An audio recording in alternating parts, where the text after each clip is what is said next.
കർത്താവിൻ്റെ അതിപരിശുദ്ധമായ നാമം വാഴ്ത്തപ്പെടുമാറാകട്ടെ. എന്നെ കേൾക്കുന്ന എല്ലാ പ്രിയ സഹോദരങ്ങൾക്കും യേശുക്രിസ്തുവിൻ്റെ നാമത്തിലുള്ള സ്നേഹവന്ദനം പ്രാരംഭമായിട്ട് അറിയിക്കട്ടെ. ഈ അടുത്ത നാളിൽ എന്നോടൊരു പ്രിയ സഹോദരൻ ഇങ്ങനെ ചോദിക്കാനിടയായി, യേശുക്രിസ്തുവിൻ്റെ സുവിശേഷം സൗജന്യമാണോ? യേശുക്രിസ്തുവിൻ്റെ സുവിശേഷം സൗജന്യമാണോ എന്ന് ചിന്തിക്കുന്നതിന് മുമ്പ് എന്താണ് സുവിശേഷം എന്നൊന്ന് ചിന്തിക്കുന്നത് നന്നായിരിക്കും. തിമോത്തിയോസിന് എഴുതിയ രണ്ടാമത്തെ ലേഖനത്തിൽ അതിൻ്റെ 2-ാം അധ്യായത്തിൻ്റെ 8-ാമത്തെ വാക്യത്തിൽ അപ്പോസ്തലനായ പൗലോസ് ഇങ്ങനെ എഴുതി, ദാവീദിൻ്റെ സന്തതിയായി ജനിച്ച് മരിച്ചിട്ട് ഉയർത്തെഴുന്നേറ്റിരിക്കുന്ന യേശുക്രിസ്തുവിനെ ഓർത്തുകൊള്ളുക, അതാകുന്നു എൻ്റെ സുവിശേഷം. മരണത്തെ ജയിച്ച് ഉയർത്തെഴുന്നേറ്റ യേശുക്രിസ്തു അതാണ് സുവിശേഷത്തിൻ്റെ കാതൽ.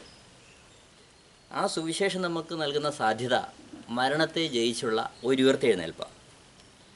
എന്നാൽ കർത്താവ് സുവിശേഷം പ്രസംഗിക്കുന്ന കാലഘട്ടത്തിൽ മർക്കോസ് എഴുതിയ സുവിശേഷം 1-ാം അധ്യായത്തിൻ്റെ 15-ാമത്തെ വാക്യത്തിൽ കർത്താവ് ഇങ്ങനെ പ്രസംഗിച്ചു, കാലം തികഞ്ഞു, ദൈവരാജ്യം സമീപിച്ചിരിക്കുന്നു, മാനസാന്തരപ്പെട്ട് സുവിശേഷത്തിൽ വിശ്വസിക്കുക.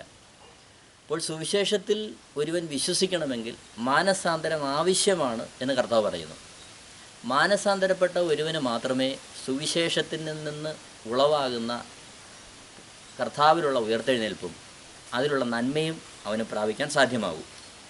അപ്പോസ്തല പ്രവൃത്തി 17-ാം അധ്യായത്തിൻ്റെ 30-ാമത്തെ വാക്യത്തിൽ അപ്പോസ്തലനായ പൗലോസ് ഇങ്ങനെ എഴുതി, എന്നാൽ അറിയായ്മയുടെ കാലങ്ങളെ ദൈവം ലക്ഷ്യമാക്കാതെ ഇപ്പോൾ എല്ലായിടത്തും എല്ലാവരും മാനസാന്തരപ്പെടണമെന്ന് മനുഷ്യരോട് കൽപ്പിക്കുന്നു.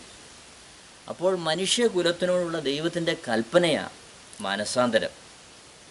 എന്നാൽ ഈ കാലഘട്ടത്തിൽ മാനസാന്തരം കൂടാതെ കർത്താവിൽ ലഭ്യമാകുന്ന നന്മയെക്കുറിച്ചൊക്കെ നമുക്ക് കേൾക്കാൻ കഴിയുന്നുണ്ട്.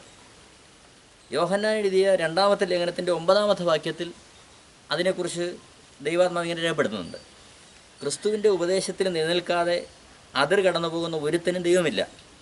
ഉപദേശത്തിൽ നിലനിൽക്കുന്നവനോ പിതാവും പുത്രനുമുണ്ട്. അപ്പോൾ യേശുക്രിസ്തു നൽകുന്ന അടിസ്ഥാന ഉപദേശത്തിൽ നിലനിൽക്കുക എന്നുള്ളതാണ് ദൈവം നമ്മളെക്കുറിച്ച് ആഗ്രഹിക്കുന്ന കാര്യം. അതിനാൽ കർത്താവ് ഒരുക്കുന്ന സുവിശേഷം സൗജന്യമാണെങ്കിലും അത് നമുക്ക് ലഭ്യമാകണമെങ്കിൽ മാനസാന്തരം അത്യന്താപേക്ഷിതമാണെന്ന് ദൈവത്തിൻ്റെ വചനം വളരെ വ്യക്തമാക്കുന്നു.